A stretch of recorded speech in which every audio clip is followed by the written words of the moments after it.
بسم اللہ الرحمن الرحیم۔ السلام علیکہ یا صاحب العصر والزمان۔ السلام علی الحسین وعلی علی ابن الحسین وعلی اولاد الحسین وعلی اصحاب الحسین۔ اب میں چاہتا ہوں کہ میں ہی پہلا شخص بنوں جو آپ علیہ السلام پر جان قربان کرے، تاکہ سب سے پہلے سرخرو ہو کر روز محشر خدا سے مصافحہ کروں۔ حور کو اجازت ملی اور شیر غضبناک کی طرح میدان کارزار کی طرف لپکا اور چند اشعار پڑھے جن کا مقصد یہ ہے: میں نے قسم کھا لی ہے کہ اس وقت تک میں قتل نہ ہوں گا جب تک کہ دشمنان خدا کو قتل نہ کر لوں، اور آج کے دن تمام زخم سینے پر ہی لوں گا۔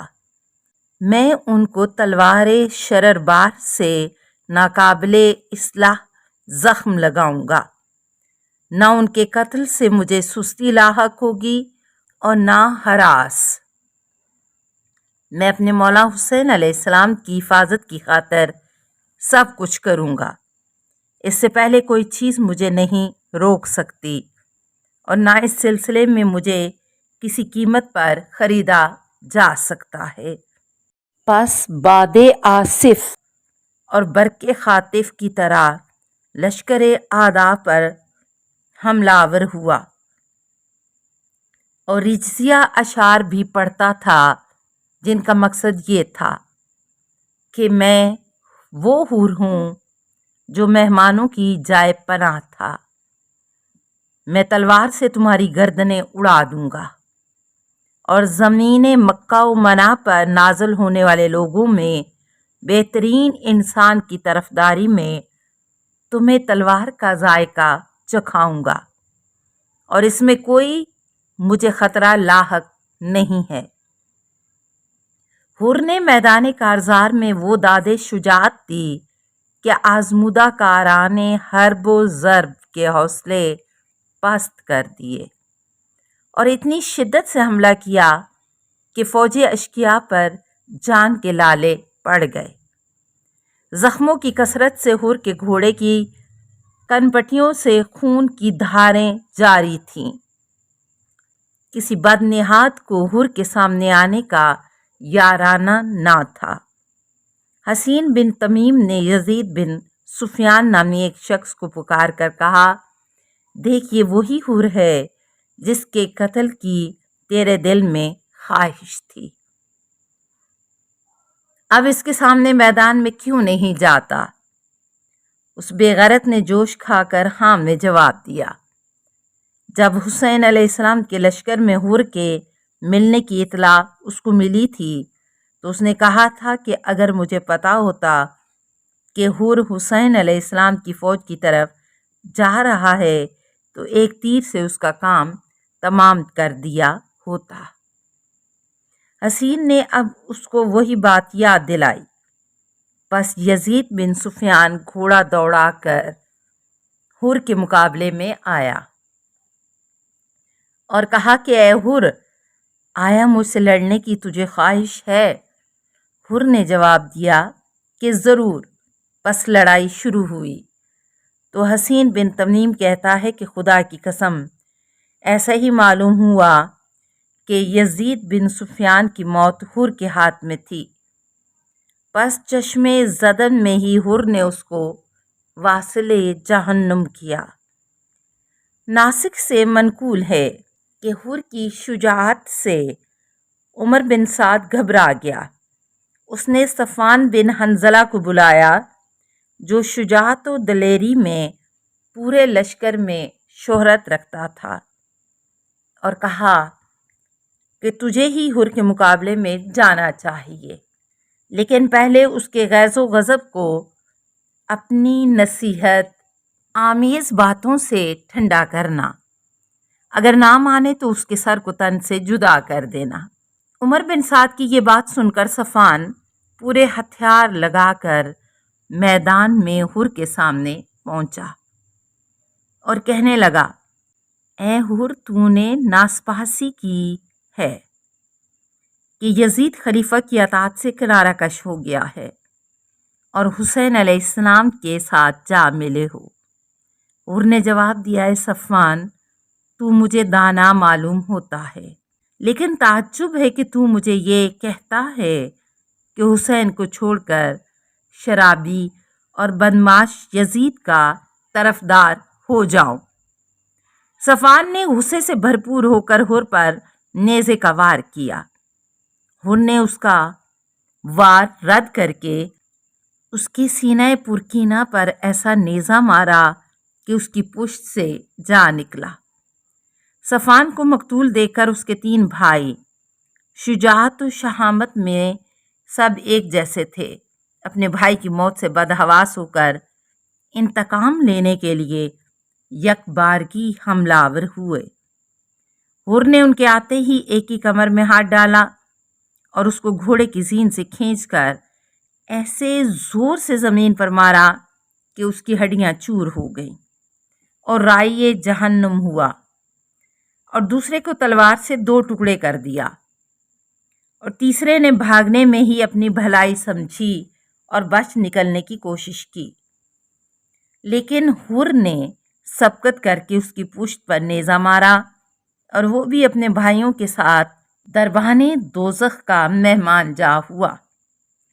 حر نے پھر نیام سے تلوار نکالی اور شعلہ نار بن کر لشکر کفار پر حملہ آور ہوا اور اس طرح جنگ کی کہ دشمنان دین پر عرصہ حیات کو تنگ کر دیا۔ سروں کو جسموں سے اڑاتا ہوا، گھوڑے کے نیچے رونتا پچھاڑتا ہوا جس طرف سے گزرتا تھا کسی کو تاب مقاومت نہ رہتی تھی اس کی پیش قدمی کو روک سکتا۔ اب سوائے مکر و فریب کے حر کو مغلوب کرنے کی ان کے پاس کوئی دوسری صورت نہ تھی۔ ایوب بن مسرہ کہتا ہے کہ میں نے حر کے سمند گھوڑے کو میدان میں جولانی کرتے ہوئے دیکھا تو ایک تیر کس کر اس طرح زور سے مارا کہ حر کے گھوڑے کے شکم میں جا لگا۔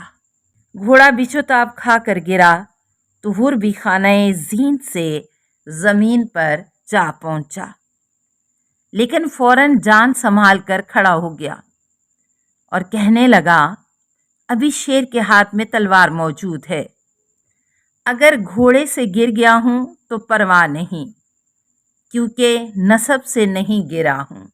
اگرچہ تم نے میرے گھوڑے کو ناکارہ کر دیا ہے، لیکن میں وہ جواں مرد ہوں کہ شجاعت اپنے باپ سے ورثہ میں پائی ہے، جو ہمارے خون میں رچی ہوئی ہے، اور ہماری شجاعت گھوڑے کی مرہون منت نہیں، بلکہ وہ تو ہماری رگو پہ میں خون کی طرح جاری ہے۔ سید ابن طاؤس سے منقول ہے کہ حر نے شجاعت کے خوب جوہر دکھائے اور قوم اشقیاء میں سے چیدہ چیدہ بہادروں کو تہتے کیا۔ جب اسی بد کردار کفار کو جو شجاعت کا دم بھرتے تھے فنار کر چکا تو ابن سعد نے فوج میں آواز دی کہ حر کو تم اس طرح زیر نہ کر سکو گے، بلکہ یک بارگی اس پر تیروں کی بوچھاڑ کرو۔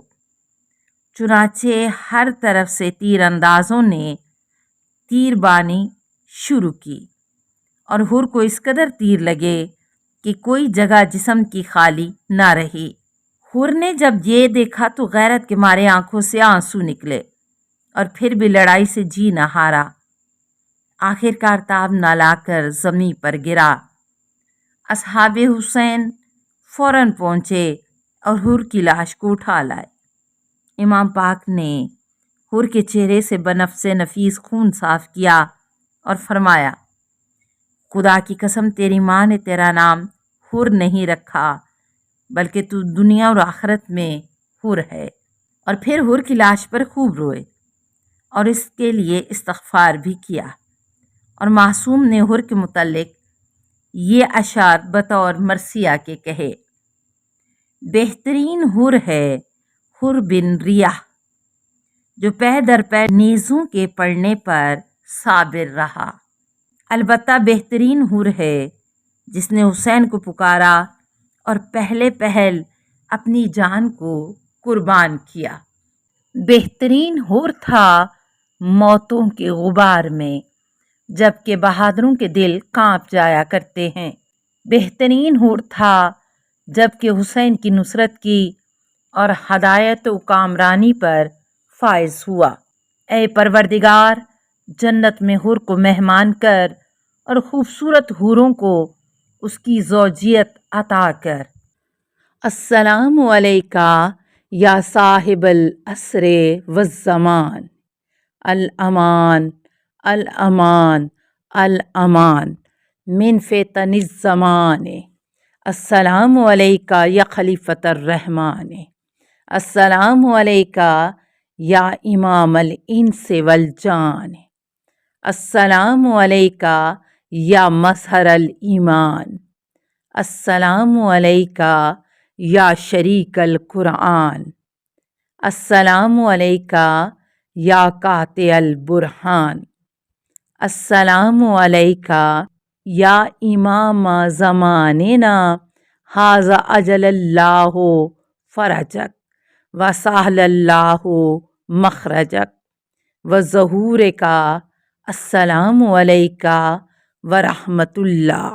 اللہم صلی علی محمد و آل محمد۔